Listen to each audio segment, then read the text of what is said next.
OS da India 7087, testa pista per prove motore. Tutto a posto, comandi liberi, tax fuori. OS da India 7087, allineamento, decollo, pista 17. Pronto al decollo l'87. Portelli chiusi e bloccati.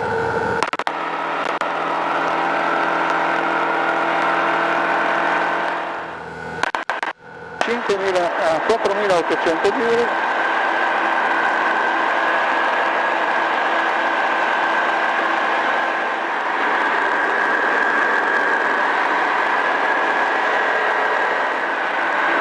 Questo è il circuito, proseguo verso ovest per qualche minuto, poi rientro, cambio.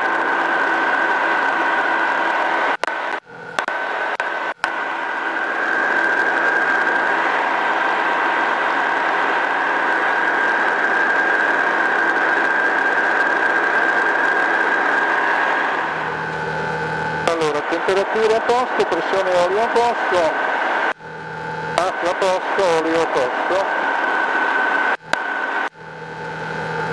Edward sempre assente, vediamo se... Allora, qui sotto di noi c'è lo stadio.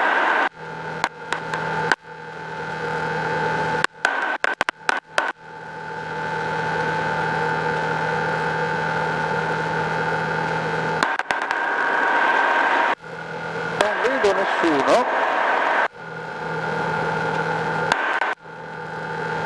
Allora, qui siamo a Udine Sud, qui c'è Cargnacco, Paparotti, antenne della TV.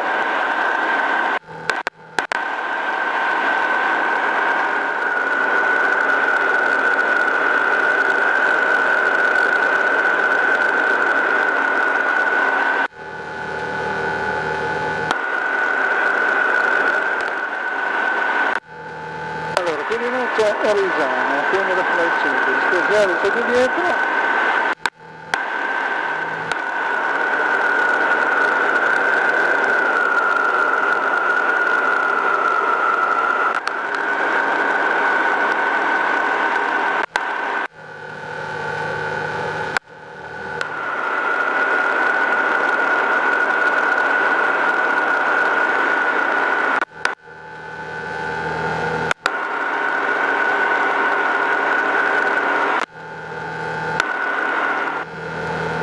Si sta offuscando un po' l'orizzonte, comunque dai. Qui siamo in prossimità della zona industriale di Romanzacco. Peccato che sia un po' offuscato l'orizzonte, ma d'altra parte sta cambiando il tempo, si sta abbassando la pressione. Si stanno abbassando un po', va bene. Siamo in volo da circa mezz'ora, il nostro campo è laggiù, a 6 km. A ovest da India 707 sotto vento sinistro, per la pista 36.